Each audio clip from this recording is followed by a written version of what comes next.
बिस्मिल्लाहिर्रहमानिर्रहीम। आज हम जिस मौजू को लेकर हाज़िर हुए हैं वो है खलीफ़ाए बिला फ़स्ल हज़रत सय्यदुना अबू बकर सिद्दीक़ रज़ियल्लाहु तआला अन्हु।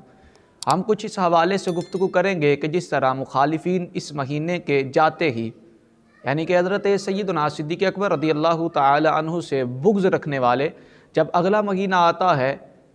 रजबुल मुरज्जब का तो उसमें मौलाए मुश्किल कुशा हज़रत अलीयुल मुर्तज़ा करमल्लाहु तआला वजहुल करीम का विलादत का दिन आ जाता है। तो मुखालिफिन उस वक्त तो बड़े जोशो खरोश से मौला अली रज़ियल्लाहु तआला अन्हु की विलादत का दिन तो मनाते हुए नज़र आते हैं, लेकिन इस महीने में जो हज़रत अली के भी आका हैं, जो हज़रत सय्यदना मौला अली रज़ियल्लाहु तआला अन्हु के भी इमाम हैं, जो हज़रत सय्यदना मौला अलीउल मुर्तज़ा करमल्लाहु तआला वजहुल करीम जिनके पीछे नमाज़ें पढ़ते रहे हैं, जिनको आपने अपना आका माना है, उनके महीने में जब उनकी यौम विसाल का दिन आता है या उनकी शान बयान करने का वक्त आता है तो फिर डंडी मार जाते हैं, फिर उनकी शान में गुस्ताखियाँ करते हैं। हज़रत सय्यदना मौला मुश्किल कुशा करमल्लाहु तआला वजहुल करीम की बड़ी शान है। आप असदुल्लाहि अलल गालिब हैं, आप अल्लाह के शेर हैं, लेकिन हज़रत अलीउल मुर्तज़ा करमल्लाहु तआला वजहुल करीम से भी अगर कोई भर कर ज़ात है तो वो हज़रत सय्यदना सिद्दीक़ अकबर रज़ियल्लाहु तआला अन्हु की ज़ात है।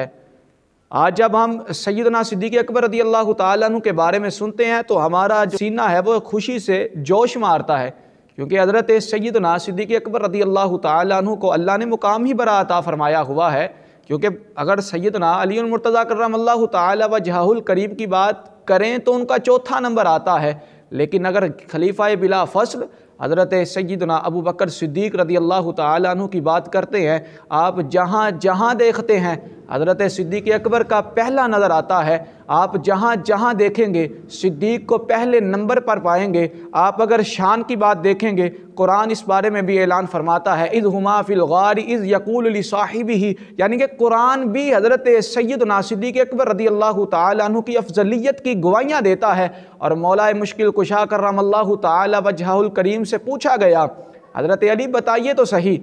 कि आप अफजल हैं या हज़रत अबू बकर अफजल हैं? तो कूफे का मिंबर था, इब्ने असाकर में लिखा हुआ है, कूफे का मिंबर था, आप मिंबर में बैठे हुए थे और जब आप मिंबर पे बैठे थे तो आगे सुनने वाले भी अनगिनत लोग होंगे, यानी कि शुमार से ही बाहर होंगे, पता नहीं कितने लोग होंगे कि जिनके बारे में पूछा गया, हज़रत बताइए तो सही आप अफजल हैं या हज़रत अबू बकर अफजल हैं? तो मौलाए मुश्किल कुशा ने फरमाया, लोगो मुझे क्या पूछते हो, मौलाए मुश्किल कुशा का ये ऐलान है। हज़रत अली फरमाते हैं, मैं अफजल नहीं बल्कि हज़रत अबू बकर सिद्दीक़ अफजल हैं। और फरमाया, जो अली को अबू बकर से अफजल माने, अबू बकर के बाद मौलाए मुश्किल कुशा फरमाते हैं, जो उमर से भी अली को अफजल माने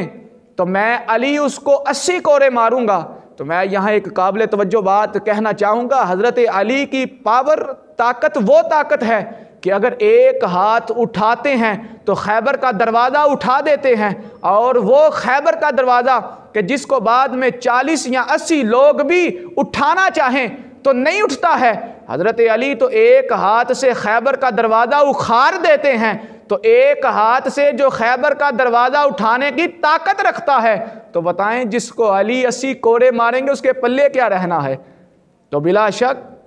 हज़रत अलीउल मुर्तज़ा करमल्लाहु तआला वजहुल करीम ने भी हज़रत अबू बकर को अफजल माना है और पहले नंबर पर माना है। तो इसलिए अहले सुन्नत व जमात का अकीदा है हज़रत अलीउल मुर्तज़ा रज़ियल्लाहु तआला इनका चौथा नंबर है, क्योंकि पहला नंबर हज़रत सिद्दीक़ अकबर रज़ियल्लाहु तआला अन्हु का है और सिद्दीक़ ने अपनी तरफ से पहला नंबर नहीं लिया है और ना ही उन्होंने किसी का हक छीना है, बल्कि हज़रत अबू बकर को अल्लाह और उसके रसूल ने अता ही पहला नंबर किया हुआ है। क्योंकि हुज़ूर अलैहिस्सलातु वस्सलाम की हदीस को अगर आप पढ़ कर देखें तो इसमें पता चलता है कि अम्बिया और मुरसलीन और फरिश्तों में जो अफजलुल मलाइका हैं, उनके बाद तमाम आलम इस्लाम, तमाम मखलूक़ात में अगर कोई सबसे अफसलियत की हामिल ज़ात है तो ना तो अली की ज़ात है, ना उस्मान गनी की ज़ात है, ना फ़ारूक आज़म की ज़ात है, बल्कि हज़रत अबू बकर सिद्दीक़ की ज़ात है। और अहले सुन्नत का अकीदा है कि सबसे बढ़कर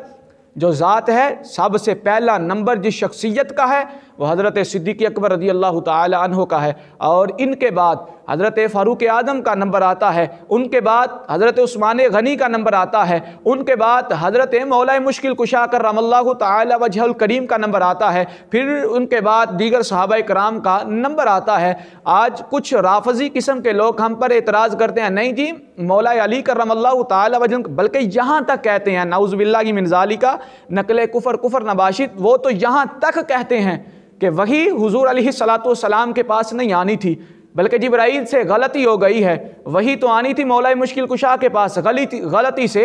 आका अलैहिस्सलाम के पास आ गई, वो तो यहाँ तक कहते हैं। और मैं यहाँ पर एक अफजलियत के हवाले से एक और नुक्ता आपको सुनाना चाहूँगा कि अल्लाह रब्बुल इज़्ज़त ने देखें हज़रत अबू बकर सिद्दीक़ को कैसा मर्तबा अता फरमाया है। हज़रत सिद्दीक़ अकबर रज़ी अल्लाह ताला अन्हु आप इतनी ज़्यादा अफजलियत के हामिल हैं कि कुरान मजीद फुरकान हमीद ने आपकी अफजलियत को तो बयान फरमाया ही है, लेकिन उलमा फरमाते हैं ला उक़सिमु बिहाज़ल बलद, कुरान मजीद फुरकान हमीद में आया है सूरह बलद में, इसका नुज़ूल ये सूरह बलद की पहली आयत मुबारका है कि ला उक़सिमु बिहाज़ल बलद, अल्लाह हुज़ूर अलैहिस्सलातु वस्सलाम के जहाँ कदम आ जाएँ उस जगह की कसमें उठा रहा है। अब उलमा का इसमें इख्तिलाफ है कि वो मक्कातुल मुकर्रमा है या मदीनातुल मुनव्वरा है। अब उलमा का इसमें इख्तिलाफ है कि वो जगह मक्के की है या मदीने की है। और उलमा ने यह भी लिखा हुआ है कि जिस जगह हुजूर के कदम लग जाएं वो जगह सबसे अफजल है। तो मैं यहाँ पर यह बात कहना चाहूँगा कि उलमा फरमाते हैं कि जिस जगह हुजूर के कदम लग जाएं वो जगह अर्शे उला से भी आला है। तो मेराज की रात, और ये वो मेराज है जो हुजूर की मेराज नहीं, बल्कि हुजूर की मेराज तो रब्बुल उला का दीदार करने की रात थी, लेकिन हिजरत की रात सिद्दीक़ अकबर की मेराज की रात थी। हिजरत की रात जब गारे सौर में पहाड़ी पे चढ़ने लगे तो सिद्दीक़ अकबर रज़ी अल्लाह ताला अन्हु ने आका अलैहिस्सलातु वस्सलाम को अपने मुबारक कंधों पर उठाया हुआ था। तो अब आइए उस आया करीमा की तरफ। इस जगह हुजूर के कदम लग जाएं वो जगह अर्शे उला से आला है। तो मैं कहना चाहूँगा कि जितनी देर हुजूर अलैहिस्सलातु वस्सलाम हज़रत सिद्दीक़ अकबर के कंधों पर बैठे थे उतनी देर तो सिद्दीक़ के ये कंधे अर्शे उला से भी आला थे ना। तो जब हुजूर अलैहिस्सलातु वस्सलाम ने इतनी शानों से नवाजा है, अल्लाह ने इतनी शानें अता की हैं, तो हमें भी चाहिए, हमारा भी हक बनता है कि सिद्दीक़ को पहला नंबर माने। और जब भी उलमा फरमाते हैं जब भी बात आ जाए अफजलियत की तो तमादम मस्तकलंदर सिद्दीक़ अकबर दा पहला नंबर कहा जाए। अल्लाह रब्बुल इज़्ज़त की बारगाह में दुआ है खल्लाक़ आलम हमें अक़ीदा अहले सुन्नत पर मरना और जीना नसीब फरमाए।